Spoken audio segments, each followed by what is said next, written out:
안녕하세요. 백두산 금융연구소의 백두산입니다. 12월 28일 목요일 아침 9시 2분입니다.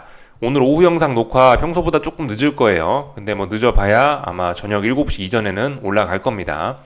그리고 오늘이 한국 증시 마지막 거래일이죠. 2023년 마지막 거래일. 내일은 한국 증시 휴장인데요. 내일 휴장이기 때문에 내일 오후 영상 쉽니다. 영상 녹화 일정 좀 말씀드려봤고요. 어제 미국 증시, 유럽 증시 특별한 일 없이 계속해서 기존 추세를 이어나갔습니다. 금융시장의 기존 추세 계속 지속이고 유지되고 있고 강화되고 있습니다. 주식 상승, 금리 하락, 달러 하락 계속해서 진행이 되고 있습니다.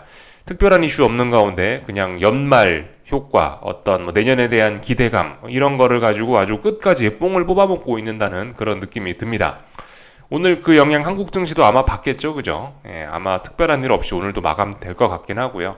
약간의 변수가 있다라면 이제 어제 배당락이 끝나가지고 이제 그리고 어제 이미 급등을 했었기 때문에 오늘은 뭐 별일 없이 오늘까지 급등을 이어나가는 건 좀 힘들지 않을까? 이 정도 생각 정도는 해봅니다. 근데 하여튼 뭐 급등이 어려울 수 있으나 어쨌든 근데 기존 추세에 변화가 생기기에는 일단 어려워 보입니다. 당장은요. 좀 전에 말씀드렸다시피 그 연말 효과 혹은 월말 효과가 지금 강하게 투기성이 워낙 강하게 작용이 되고 있는 시장이라서 아직까지 23년이잖아요. 저게 달력이 2024년으로 넘어가야 뭔가를 좀 변화를 보거나 그럴 수 있을 것 같습니다. 아직 2023년이기 때문에 특별한 변화를 기대하기는 어려울 것 같아요.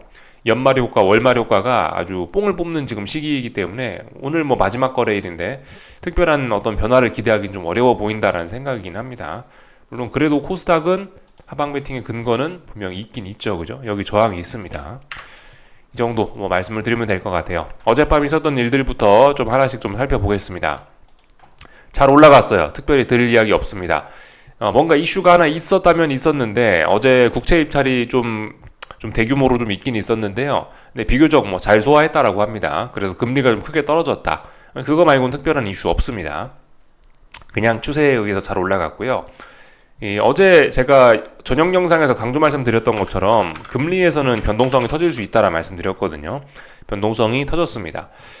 사실 그 어제 국채 입찰 그게 잘 소화되지 않았더라도 이미 금리는 잘 떨어지고 있었어요. 그 전부터. 사실 그래서 국채 입찰 그런 거는 그냥 그 갖다 붙이기 재료에 좀 불과했던 것 같고 그러니까 미국 증시 개장하기 전에 이미 금리는 이건 30년물 선물입니다. 30년물 국채 선물 미국 이미 여기를 넘어가 있었어요. 여기가 여기가 어떤 지난번에 만들어놨던 저항이었거든요. 그러니까 이거 뒤집어서 이렇게 보면 금리죠. 여기가 어떤 금리의 바닥이었는데 이 만들어던 바닥을 이미 미국 증시 개장 전에 이미 붕괴시키고 여기서 출발을 했어요. 미국 증시 개장할 때. 그러니까 이거는 이미 시작부터 강력한 매도세가 등장한 거고 하루 종일 빠지겠다라고 이미 폼을 잡고 있는 건데 국채 입찰이고 뭐고 그런 거하고 상관없죠. 그냥 금리는 떨어지고 싶었고 어젯밤에 잘 떨어진 겁니다. 여기서 오랫동안 어떤 에너지를 축적한 게 있기 때문에 그 에너지가 터져 나오면서 강하게 이렇게 금리가 떨어졌죠. 다시 뒤집어 놓겠습니다. 다시 선물. 다시 이렇게 해놓으면 선물이죠. 그렇게 해서 이렇게 잘 올라가고 있습니다. 일봉상으로 보시면 잘 올라가고 있고 끝도 없이 계속해서 올라가고 있습니다. 금리 베팅 하면 안 되겠죠. 도망갔습니다. 어제 저도요. 그래서 이런 내용을 볼 수 있었고 어제 미국 증시는 조금 혼조했습니다. 미국 증시 내용을 보시면 그렇게 상승률 하락률이 높진 않았어요. 그냥 조용했습니다. 사실 급등 폭등을 할 수도 있었는데 어젯밤 같은 경우는 사실 시장이 좀 굉장히 조용했다라는 인상을 좀 받긴 받았습니다. 보시면 상승률들이 다 얼마 안 되죠. 보시면 색깔들도 좀 희미하고요. 색깔들도 골고루 섞여 있고요. 어젯밤 보시면은 거래량이 좀 굉장히 부진하긴 했습니다. 왜냐면 사실상 연말이니까 그죠? 다 놀러 가서 누가 주식 보고 있냐 이거죠. 그래서 보시다시피 미국 증시도 갈수록 거래량이 좀 줄어들고 있는 이런 모습들이 나타나고 있습니다. 어제 금리 선물도 굉장히 거래량 많이 줄어들고요. 달러 선물도 거래량이 좀 줄어드는 이런 모습들이 나타났습니다. 전반적으로 하여튼 지금 연말이라서 거래량이 좀 없어가지고 증시 변동성이 나오는 것도 조금 좀 어렵지 않나 그런 생각이 있긴 있습니다. 그럼에도 불구하고 독특하게 하여튼 금리는 급락하면서 변동성을 터뜨리긴 했는데 전반적으로 이게 좀 거래량이 부진한 거는 좀 독특한 점입니다. 연말의 특징이라 할 수 있겠죠. 글쎄요, 금리가 지금 거래량이 부진한 상태에서 금리가 폭락을 한 거는 속임수일지도 않을까라는 생각 정도는 해볼 수 있는데 일단 그런 이야기 하는 거는 일단 좀 지금 그런 이야기 할 때는 아닌 것 같고 하여튼 뭐 기존 추세대로 잘 가고 있다라는 겁니다. 그죠? 주식 올라가고 금리 떨어지고 달러 떨어지고 이런 흐름들 잘 진행되고 있습니다. 이건 유로화니까 올라가는 게 맞죠. 그래서 기존 추세대로 잘 진행되고 있다 확인했습니다. 뭐 장중에는 뭐 조금 흔들흔들 하기도 했습니다만 하락 전환하기도 했습니다만 나스닥이 별 의미 없었죠. 예, 주식은 어제 뭐 쳐다보지도 않고 잤습니다. 금리만 좀 열심히 쳐다본 하루였죠. 예. 요까지 봤고요. 애플 뭐 이런 것들 전반적으로 뭐 조금 약했으나 역시 아직 추세가 강합니다. 아래 꼬리 달고 어떤 중요한 자리 지지선에서 여기 어딘가 중요한 자리죠. 지난번 이 장대 양봉이 중요한 거잖아요. 애플 12월 5일날 장대 양봉이 중요한 거잖아요. 지금 가만 보면은 12월 5일 이날 양봉 대략적으로 그 양봉 자리 지켜야 될 때 딱딱 지키고 있습니다. 그래서 이런 모습이 보이니까 시장도 빠지다 말고 올라오죠. 예. 하여튼 뭐 연말 효과, 월말 효과 그런 걸로 인해서 증시는 계속해서 강한 모습 보이고 있습니다. 순환매 잘 돌면서 다 같이 이렇게 잘 올라오고 있고요. 예, 그런 모습이에요. 그래서 하여튼 잘 올라가고 있다. 뭐 그거 한마디면은 될 것 같습니다. 다른 것도 조금만 살펴볼까요? 그죠? 말씀드렸다시피 금리, 그죠? 금리 하락했다고요. 그리고 10년물 금리 하락했고 2년물 금리도 여기 보시면 지난번 꼬리 부분 지지력 붕괴시켰습니다. 그러니까 얘도 계속해서 아래로 가는 거예요. 결국 이런 걸 보면 우리가 알 수 있는 거는 시장의 금리나 기대감이 엄청나구나 라는 걸 우리는 알 수 있습니다. 예. 이게 다 금리나 기대감 때문에 이렇게 움직이는 거예요. 이렇게 생각하시면 될 것 같고요. 그 금리나 기대감으로 인해서 증시가 오르고 막 지금 이 모든 금융시장의 움직임이 하여튼 전부 다 금리나 기대감 때문에 그렇다라 생각하시면 됩니다. 근데 지금 금리나 기대감은 좀 굉장히 좀 심각하긴 해요. 금리나 기대감이 좀 많이 세긴 합니다. 이 정도 금리 수준이면은 지금 이제 당장 내년 상반기에, 그러니까 24년 상반기에 금리나 한 2번은 해야 된다라는 정도를 지금 반영을 하고 있는 건데, 지금, 그죠? 내년에 상반기에 금리나 2번 되겠냐 싶습니다. 예, 지금 상황에선 그렇죠. 파월의장 아직도 조금, 파월의장은 뭐 안 그럴 수 있으나, 파월의장을 제외한 나머지 연준 사람들 하는 이야기들 쭉 들어봤죠. 그죠? 이 금리나 기대감이 너무 높아지니까 금리나 기대감을 좀 진압하려고 하는, 금리나 기대감을 좀 누그러뜨리려고 하는 그런 발언들을 많이 쏟아냈었죠. 그죠? 지지난주 우리 많이 살펴봤었죠. 그런 것들요. FOMC 회의 이후에.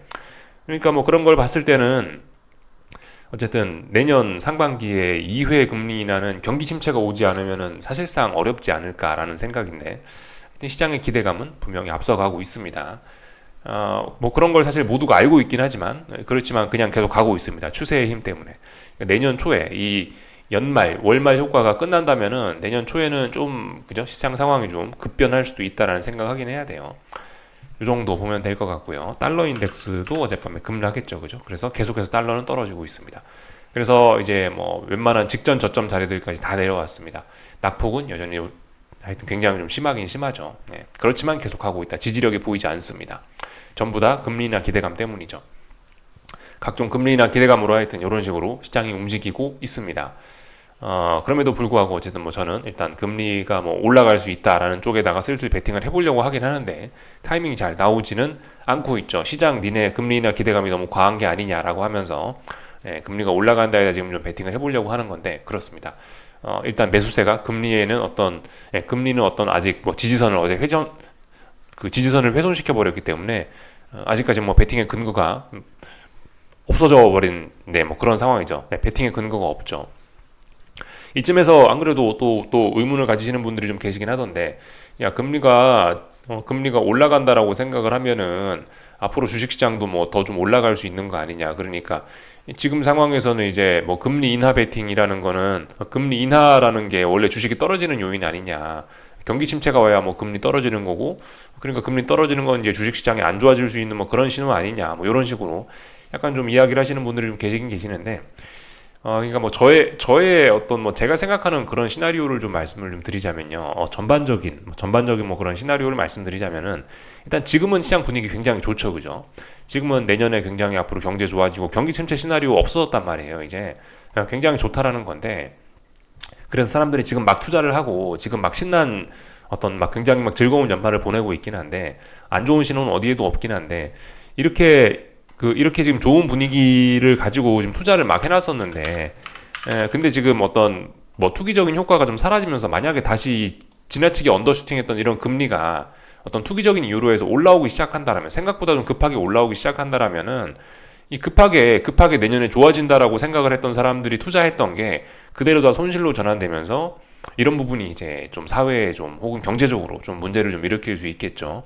그러니까 지금은 어떤 분위기가 좋으니까 계속 안 좋은 쪽으로 좀 돈이 유입되는 뭐 그런 상황인 거라고 생각하시면 됩니다. 그래서 이런 기사들도 있죠. 쓰레기를 매집한다라는 표현을 할 정도로 스몰캡 지수들이 뭐 잘 가고 있고, 근데 어쨌든 그 지금 지난번에 고금리로 인해서 이런 일부 부작용들도 좀 나타나고 있는 그런 상황이긴 하거든요. 그러니까 지금 전반적으로는 경제 상황이 좀 아직까지 지난번 고금리에 대한 부담이 좀 있는 상황인데, 여기서 지금 최근에 금리 인하 기대감이 급격하게 나오면서 여기서 이제 안 좋았던 친구들로 자금이 급격하게 좀 유입이 되는데, 이게 이제 어떤 투기적인 효과가 싹 사라지면서 분위기가 좀 반전이 돼갖고 다시 금리가 튀어오르거나, 여기서 아니면 뭐 파월의장이나 이런 사람들이 니네 금리 인하 기대감 너무 과도하다, 조금 좀 주의해라라는 뭐 이런 언급이 조금만 더 이어지고, 여기에 뭐 재무부의 채권 발행이 조금 더 많아지면서 조금 더 지속되거나 이러면은 금리 다시 튀어 올라가면서 지금 미래 전망 좋게 보고 투자한 사람들이 결국 다시 금리가 올라가면서 이거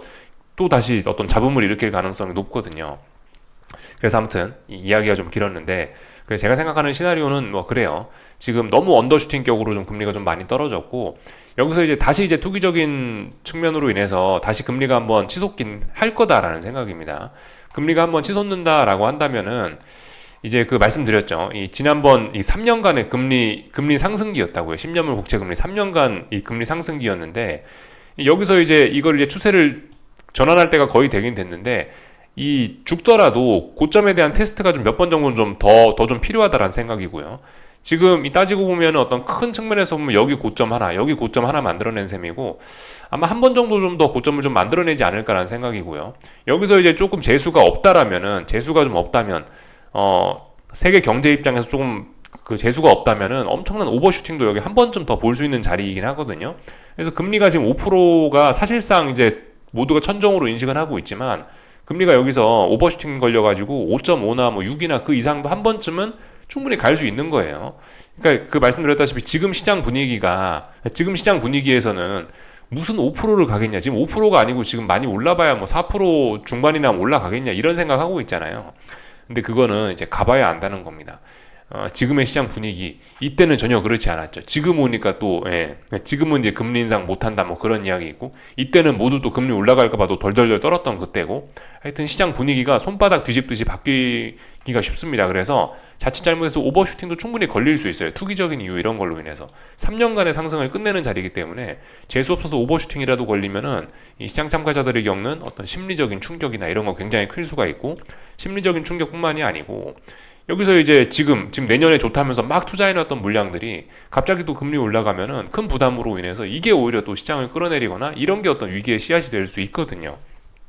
이런 점들을 저는 어떤 투자 시나리오로 가지고 있습니다. 어떤 하방 투자 시나리오로 가지고 있어요. 여기서 갑자기 경기 침체가 올 리는 없다고 생각합니다. 이대로 계속 가면 경기 침체는 없죠, 솔직히. 이미 올해 3월에 은행 위기 다 터졌잖아요. 올해 웬만한 어떤 위기 이런 것들은 막 중국 경제도 그렇고 웬만하면 거의 다 어느 정도 좀 소화를 했고 시장에 반영을 했기 때문에 지금 이대로 시장이 그냥 그대로 흘러가면은 뭐 위기 이런 건 없을 수 있어요. 연착륙 진짜 가능할 수 있는데, 근데 아시다시피 시장이 이대로 흘러가지는 않지 않습니까? 분명히 중간에 어떤 이슈가 터지거나 어떤 변화가 생기는데, 그게 뭐 투기적인 이유가 됐든 뭐가 됐든 어쨌든 무슨 변화가 생기긴 할 건데, 거기서 이제 변화가 생겼을 때 금리가 생각보다 깜짝 한 번쯤 뭐 치솟거나 여기서 또다시 투기적으로 오버슈팅이 걸리거나 이래버리면은 이 급속하게 경기 전망이 좋았던데 베팅했던 사람들이 훅 무너질 수 있다라는 거죠. 그런 과정에서 금리가 한번 여기서 한번 또다시 한번 이 고점을 테스트하는 그런 과정에서 큰 위기가 한번 생길 수 있다. 전 이제 뭐 그런 거를 일단 어떤 시나리오로 갖고 있는 거예요. 지금 이대로 계속 시간이 흘러가면은 경기 위기 뭐 어떤 침체 이런 건 없습니다. 이대로 흘러가면 연착륙이죠. 이대로 흘러가면요 인플레이션도 죽고요. 이대로 흘러가면 금리도 이제 인하될 거고, 모든 것이 좋아질 수 있습니다. 근데 하여튼 지금 이쯤에서 잘 생각을 해봐야 되는 게, 이 지금 잘 유지되고 있는 이 기존 추세라는 게 이게 영원하지 않다라는 거예요. 이런 것들을 좀 한번 생각을 해보셔야 됩니다. 지금 현재는 모두가 모든 걸 좋게 보고 있지만, 이거는 이런 시장 참가자들의 생각 쏠림은 얼마든지 손바닥 뒤집듯이 획 바뀔 수도 있다라는 걸 생각을 해야 돼요. 지금 현재 이 12월 28일 목요일 아침 9시 17분 제가 녹화하는 이 시점에서 시장 참가자들이 생각하는 이런 관점과 지금 상황에서 보이는 거는 얼마든지 뒤집힐 수도 있다. 지금 이게 지금 이게 영원한 게 아니라는 거를 우리가 좀 알아야 되겠습니다. 계속해서 좀 말씀드리죠, 그죠? 지난번에 금리 5% 갔을 때는 금리 6%, 7% 간다라고 주장하는 사람도 있었다고요. 이때도 금리 상승이 영원할 것 같았죠. 지금은 어떻습니까? 이때와 딱 방향만 반대인 거예요. 지금도 금리가 영원히 하락할 것 같고 내년에 당장 금리 인하할 것 같고 그렇지만 이 생각이 또 언제 손바닥 뒤집듯이 획 뒤집힐지 모른다는 겁니다. 그래서 지금 현재 보이는 이거는 얼마든지 좀 뒤집힐 수 있다는 생각을 하고 좀 그런 거를 좀 감안을 해야 되겠습니다. 그래서 말씀드리는 게 기존 추세를 추종하기에는 너무 부담스럽다라는 겁니다. 그렇다고 기존 추세에 역배팅을 하기는 근거가 없고 그러니까 뭐 해야 돼요? 결과적으로 손가락 빨 수밖에 없죠. 역발상은 할 수 있습니다. 역발상은 하면서 아이디어는 갖고 있을 수 있는데 이 시장에서 나의 역발상이 맞는지 안 맞는지 이제 검증을 해야 되는데 검증 과정에서 지금 계속해서 지금 어떤 신호가 안 나타나는 거예요. 그러니까 기다려야 되겠죠. 언제까지? 신호가 나타날 때까지 기다려야 되겠습니다. 낚시한다고 생각하세요. 낚시한다고. 낚싯대를 내려놓고 미끼 잘 끼워놓고 그 낚싯대 내려놓으면은 이제 물고기가 무는 거지. 그죠? 내가 거기서 열심히 뭘 한다라고 해서 이게 안 물는 물고기가 물지는 않는 거 아니에요. 결과적으로 물고기가 이게 낚싯대 밑에 있는 바늘을 물어줘야 그래야 이제 그때부터 이제 내가 뭔가 할 수 있는 그런 게 생기는 거죠, 그죠? 물고기가 물지도 않았는데 내가 낚싯대 펴놓고 뭘 하겠습니까? 그죠? 가만히 있어야죠, 그죠? 약간 낚시한다 이런 식으로 생각하시는 게 뭐 좋은 것 같아요. 뭐 물론 사람에 따라서 나는 낚시는 깝깝해서 못한다. 나는 물에 들어가서 어선 끌고 나가서 난 그물로 시원하게 잡으려한다 하시는 분들도 있습니다. 그게 이제 사람마다 투자 스타일이 다르다라는 거예요. 열심히 그물 쳐서 물고기 따라다니면서 잡는 분들도 있고, 아유 나는 못 따라가겠다. 나는 힘들어서 물고기 못 따라가겠어. 난 가만히 앉아서 낚시할 건데 난 가만히 기다리겠어. 기다려도 되는 겁니다. 그게 이제 스타일의 차이인 거예요. 그런 식으로 좀 생각하시면 좋을 것 같습니다. 그래서 뭐 계속해서 인내의 어떤 그런 시간이 길어지고 있죠. 그래서 좀 다 말씀드린 것 같아요. 좀 약간 중구난방했는데 뭐 대략적으로 전달하고 싶은 그런 이야기는 다 뭐 전달했다라고 생각합니다. 하여튼 금리가 투기적인 측면에 너무 많이 빠졌는데 급반등 정도 한번 기대할 수 있고, 여기 지금 슈팅 걸려서 떨어졌기 때문에 슈팅 걸려서 올라올 수도 있는 거고, 금리가 지금 한 번 더 여기서 확 치솟아주면은 굉장히 긍정적인 전망을 갖고 투자했던 사람들이 한 번씩 자빠지면서 여기서 이런 데서 이제 삐걱하면서 어떤 문제가 생길 수도 있다라는 거 한번 좀 생각해 보시면 되겠죠. 그죠? 짧게 요약해 봤습니다. 하여튼 뭐 지금 제가 하방 투자하고 있는 포인트는 뭐 장단기 금리의 정상화 뭐 이런 것도 있긴 있습니다. 그런 거는 방금 말씀은 안 드렸는데 그런 것도 중요한 근거죠. 하여튼 올해 장단기 금리 차가 정상화가 많이 되긴 됐어요. 그래서 장단기 금리 역전됐던 게 많이 정상화됐는데 그 정상화 흐름이 끝난 게 아니죠. 앞으로도 계속 지속돼야 돼요.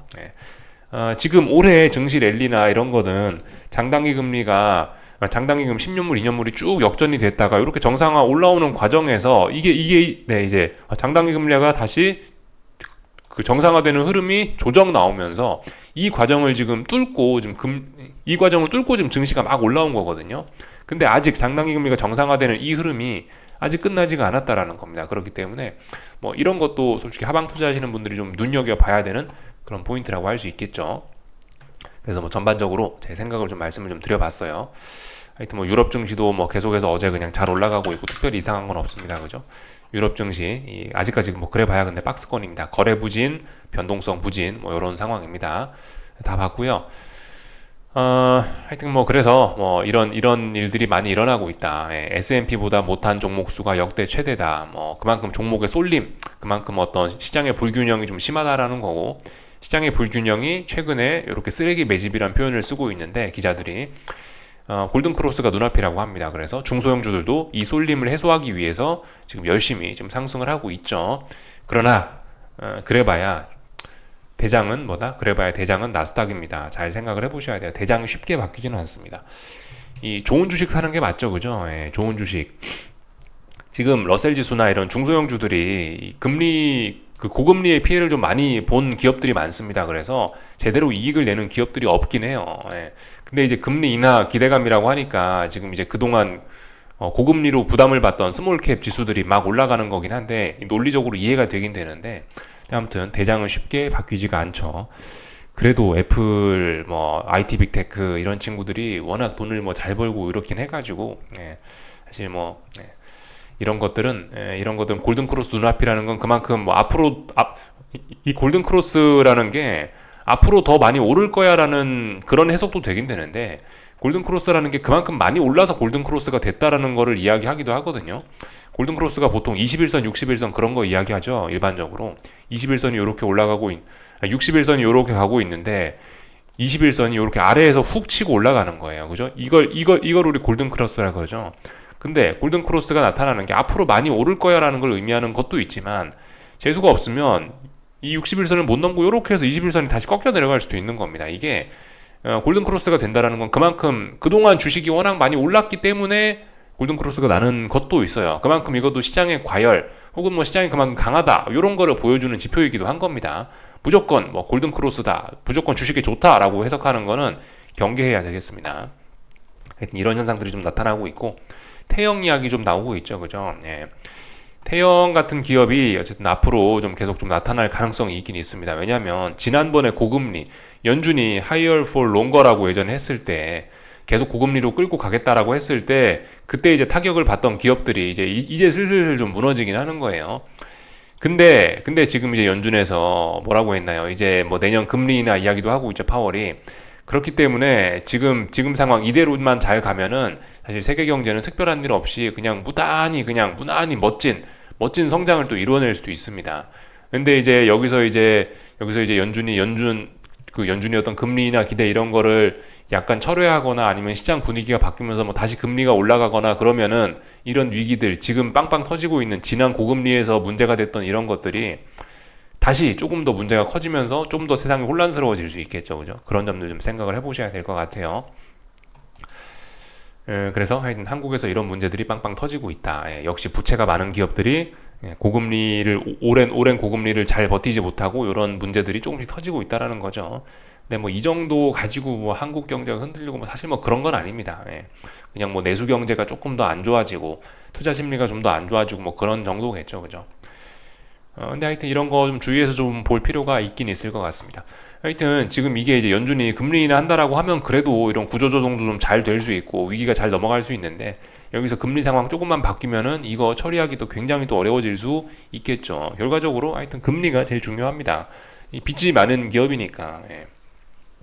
태형 같은 경우도 사실 아마 그랬을 거예요. 지금 이제 위기가 난 게 제가 여기 나와 있는 그런 기사를 읽어보진 않았지만 이 기업들이 망하거나 했던 어떤 사업체가 망하는 게 항상 똑같습니다. 패턴이. 태형 같은 경우 아마 그랬겠죠. 그죠? 올해 금리 인하 할 거야 라고 강하게 베팅을 하면서 조금 무리하게 현금을 끌어다 썼을 거예요. 그죠? 무리하게 빚을 끌어다 썼을 겁니다. 내년 전망 좋을 거야. 야, 올해 금리 인하 할 수 있어. FOMC 봐봐. 이제 금리 인하 할 수 있어. 이러면서 23년에 금리 인하 할 수 있어. 이러면서 아마 뭐 재작년쯤부터 해갖고 무리하게 아마 대출을 끌어 썼을 겁니다.